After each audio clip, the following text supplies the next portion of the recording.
belum sholat. Masuk tuh ke masjid. Begitu masuk kan Anda ucapkan apa? Allahumma ftah li abwaaba rahmatik. Dilangkahkan kaki apa? Kanan. Begitu masuk, Allahumma ftah li abwaaba rahmatik. Kalimat itu ketika Anda ucapkan, pahala sholat langsung dituliskan. Padahal Anda belum sholat. Kanat fi sholat. Maka nanti sholat itu tahbisu. Selama sholat itu jadi tujuan yang menjadikan dia terkekang. Terkekang itu maksudnya terikat dengan keadaan sholat itu. Jadi niatnya masih ingin sholat, gitu kan? Belum hilang dengan macam-macam, masih ingin ibadah. Ketika masuk motivasinya masih itu, nggak ada yang lain, maka dibuka pintu masjid, melangkah, pahala sholatnya langsung diberikan. Selama hatinya masih terikat dengan sholat. Dan dia mau tunaikan. Jelas di sini? Allahu Akbar. Masya Allah, Masya Allah, Masya Allah. Nah, wal malaikatu yusalluna ala ahadikum madama fi majlisi alladhi shalla fihi. Masya Allah. Kemudian malaikat mulai terus bersalawat kepada orang ini, memohon kepada Allah Subhanahu wa taala sepanjang dia berada di tempat itu, di majlisnya, ya, di tempat dia sholat, di tempat dia ibadah. Jadi begitu masuk dituliskan pahala sholat, dia tunaikan sholatnya sampai dengan selesainya. Selama dia berada di dalam masjid, belum keluar dari masjid, malaikat bermohon kepada Allah. Apa permohonannya? Wal malaikatu yaqulun. Malaikat kemudian bermohon kepada Allah, Allahumma rahamhu. Ya Allah, mohon rahmati orang ini. Masya Allah. Anda nggak dapat tuh di rumah tuh, di masjid dapat. Makanya ketika Anda memilih di rumah, Anda nggak dapatkan itu. Anda masuk ke masjid, Allahumma ftah li abwaaba rahmatik. Ya Allah, mohon bukakan pintu rahmatmu. Malaikat langsung nyambut, ya Allah rahmati orang ini ya Allah. Ya Allah, mohon ya Allah.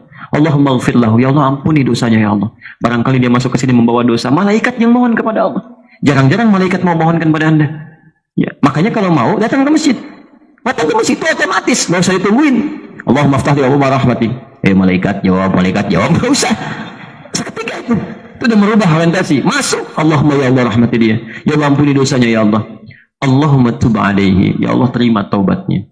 Terima taubatnya. Ini isyarat amalan mulia di dalam masjid itu setidaknya 3. Satu, memohon rahmat Allah Subhanahu wa taala. Jadi ketika Anda ibadah minta rahmat Allah.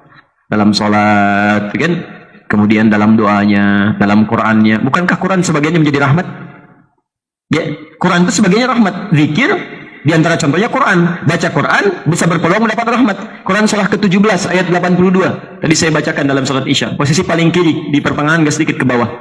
Wa nunazzilu minal Qur'ani ma huwa shifaa'un wa rahmah. Makanya ketika Anda baca Quran, pilihannya cuma 2. Imma Anda minta syifa dari bacaan Quran atau minta rahmat dari bacaan Quran. Makanya ada doa khatam Quran, Allahumma rahamna bil Quran. Berikan rahmat kepada kami dengan Quran yang telah kami hafalkan. Makanya orang yang telah menghafal Quran itu Masya Allah, rahmat Allah diturunkan pada dirinya. Rahmat Allah. Nah, Anda ketika masuk ke dalam masjid, ya Allah bukakan pintu rahmat bagiku. Kata malaikat, ya Allah tolong rahmati. Anda lakukan amalan minta rahmat.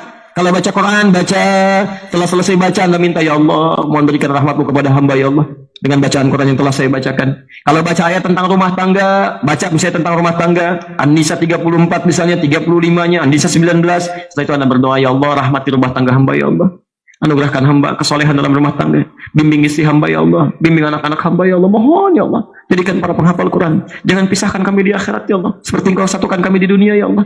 Jaga kami dari fitnah kehidupan ya Allah. Mohon ya Allah. Wafatkan kami dalam husnul khatimah. Minta. Itu enak itu. Nikmat ibadah Anda itu. Masya Allah. Kapan bisa seperti itu? Makanya Nabi kalau baca Quran, itu setiap baca ayat, Nabi akan perhatikan ini maknanya kemana. Kalau berbicara tentang surga, mohon kepada Allah, termasuk untuk umatnya. Kalau berbicara tentang neraka, nangis beliau, supaya nggak ada umat yang bisa masuk ke situ. Masya Allah, bukan nabinya, untuk umatnya gitu kan. Banyak dipikirin oleh Nabi. Ketika berbicara tentang apapun itu, makanya Anda saat baca Quran, cek ayat apa yang sedang Anda baca. Mungkin tentang ibadah, Anda cek, ya Allah, sampai hari ini sholat masih belum bagus, Anda baca ayat tentang sholat. Anda baca ayat tentang misalnya pekerjaan, ya, misal Quran surah kedua ayat 172 bicara tentang halal, bicara tentang iman. Cek, jangan-jangan selama ini bekerja masih dihadapkan pada hal yang belum halal, gitu kan? Ada rezeki yang tidak baik, barangkali itu yang menjadikan hidup Anda kurang berkah. Panggilan dari masjid gak nyambung-nyambung, melihat yang baik belum ada respect di situ. Mungkin karena itu terhambat ya. Berdoa sama Allah. Kita. Ya. Allahumma gfirlahu, yang kedua perbanyak istighfar. Banyak istighfar. Makanya amalan pertama setelah Anda salat itu istighfar. Astagfirullah, astagfirullah, astagfirullah. Yang terakhir, watub alaihi, terima taubatnya, perbanyak taubat saat di masjid. Makanya orang masuk masjid dengan keluar masjid pasti beda, Pak. Pasti beda. Orangnya itu aja, cuman sikapnya pasti beda. Begitu dia masuk, silahkan cek. Keluar, langkahnya sudah lain. Doanya lain, dan sikapnya akan lain.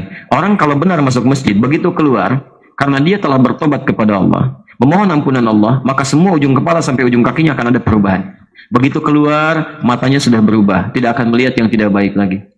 Tangannya berubah, kakinya berubah, langkahnya sudah lebih baik. Makanya kalau antum masuk ke masjid, keluar masjid, masih seperti itu tipikalnya, ada yang salah dalam amalan antum di masjid. Keliruan tuh. Ya, seharusnya berubah. Sederhana, makanya Nabi pertama kali bangun sesuatu di Madinah, bangun masjid. Karena kalau orang sudah ke masjid, selesai masalah, akan jadi baik tuh orang-orang. Baik, peduli dengan sesama, sayang dengan satu dengan yang lainnya. Bahkan dilukiskan di Quran surah ke-59 ayat 9 sampai 10 itu. Wa yu'thiruna 'ala anfusihim walau kana bihim khassasah. Bahkan memberikan kepada kerabatnya apa yang paling dia butuhkan. Dia butuh makanan, diberikan pada tetangganya yang memang butuh juga. Dia sendiri butuh, tapi orang lain dia dahulukan. Coba cek, antum tiap hari ke masjid, coba cek apa aplikasinya. Ada tetangga misalnya kena banjir, sudah tolong belum?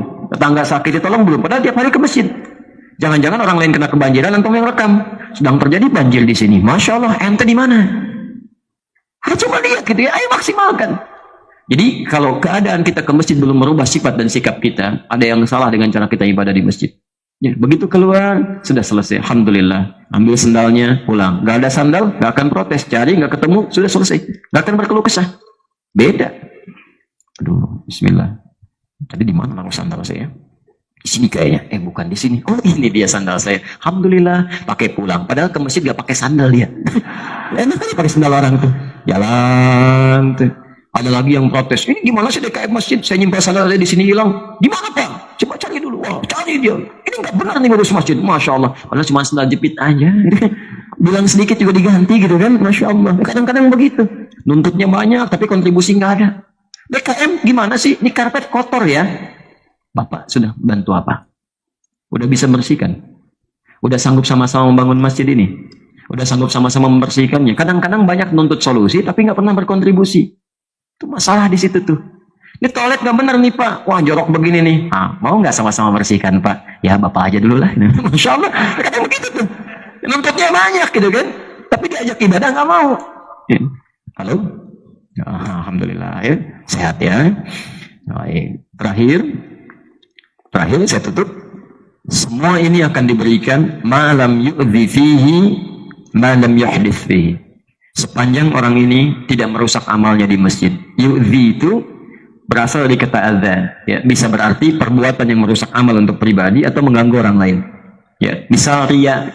Ya, contoh di Quran surah kedua ayat 264, riya disebut dengan adza, yu'dhi.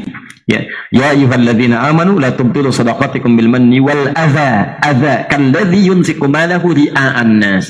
Jadi kalau Anda sudah wudunya bagus, bajunya bagus, tampilan bagus, berangkat ke masjid, tapi motivasinya bukan karena Allah, ada riyanya. Masya Allah, sepeda baru, gitu kan? Padahal cuma di situ aja, tinggal ke sini, muter dulu, cekling, Pak, yuk, kapan lagi kita ke masjid, Pak? Jangan di rumah aja. Padahal, nih sepeda saya, gitu kan? Jadi, pim, puter-puter. Dia nggak sadar, tetangganya juga banyak yang ke Bandung, gitu kan? Bah, nggak ada yang di situ. Cuman karena ingin pamer aja, ini yang jadi masalah. Sama. Ya, berangkat dari ya, cuman ketika masuk ke dalam ada setan itu jangan dikira diam. Setan masjid, sering saya katakan khanzab namanya. Setan masjid tuh. Ya awal-awal betul ikhlas jalan masuk ke masjid, pahala udah dapat sampai itu tuh. Begitu masuk ke dalam, Masya Allah, suasana luar biasa. Teman saya mesti tahu nih kalau saya pun di sini. Ceklik, sedang berada di masjid Assalam. Wah, Masya Allah, pengen diketahui sedunia tuh. Udah hilang pahala tuh. Banyak begitu Pak. Ya. Alhamdulillah Ustaz saya tidak, alhamdulillah tidak seperti itu tuh. Itu sama juga gitu ya. Baik. Dengan yang terakhir, maaf tadi yu'dhi bisa mengganggu orang. Antum memang nggak begitu, tapi antum isengin orang, ya. Tiba-tiba misalnya ada orang baca Al-Quran, sedang di situ tuh, ya. Kemudian kacamata simpan di situ dulu, ya. Catatan simpan di situ dulu. Tiba-tiba dia permisi wudu dulu, ya. Antum simpan di tempat yang lain misalnya. Atau diganti dengan kacamata orang lain di situ. Itu selesai, pahala hilang. Atau yang terakhir malam yahdith, sepanjang dia tidak sengaja membatalkan wudunya. Sengaja dia batalin misalnya wudunya. Ya, begitu dia batalkan kan macam-macam motifnya ya, ada keluar angin, ada macam-macam, dia sengaja batalkan, maka di situ terputus limpahan pahala tadi.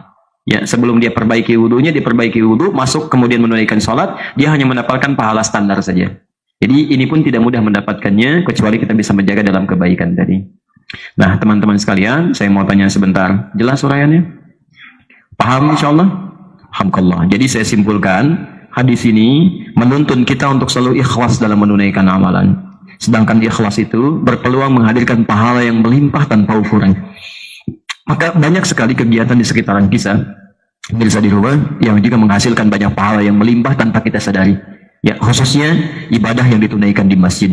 Oleh karena itu, mari kita biasakan menunaikan ibadah di masjid dalam setiap waktu sholat, tidak hanya subuhnya, tapi zuhurnya, asarnya, maghribnya, isyanya. Kalau Anda sadar belum bisa berlomba dengan orang soleh meningkatkan kebaikan, setidaknya mulai malam ini berlombalah dengan para pendosa untuk meningkatkan istighfar dan tobat kepada Allah Subhanahu wa taala. Barangkali sementara itu yang saya sampaikan, cukup jelas insyaallah. Baik ya, dan kajian kita juga tersambung dengan live, direkam juga. Ini juga ada ini ya, rekaman ini ya. Ini rekaman apa sadapan ini? Hah? Oh, baik, alhamdulillah ya. Baik. Kalau rekaman itu ada ya, tandanya ada, beritanya ada dan sebagainya bisa dilihat. Kalau sadapan waktunya jelas ya. Oh, direkam jam 9 kurang 15 menit. Nah, itulah gitu ya. Baik. Sekarang harus agak lebih hati-hati karena suasana sensitif. Saya nerangin besok-besok jadi tersangka nanti ya. Baik, antum tanggung jawab tuh. Insya Allah baik. Jadi jangan banyak mencela ya. Kita lebih baik berdoa. Kalau ada yang salah, jangan banyak dicela. Mungkin larut dalam kesalahan karena antum nggak pernah doakan. Minimal doakan, nasihati, dan proses sesuai dengan hukum yang berlaku. Jangan mengeluarkan sesuatu yang tidak bermanfaat di situ. Ya, baik.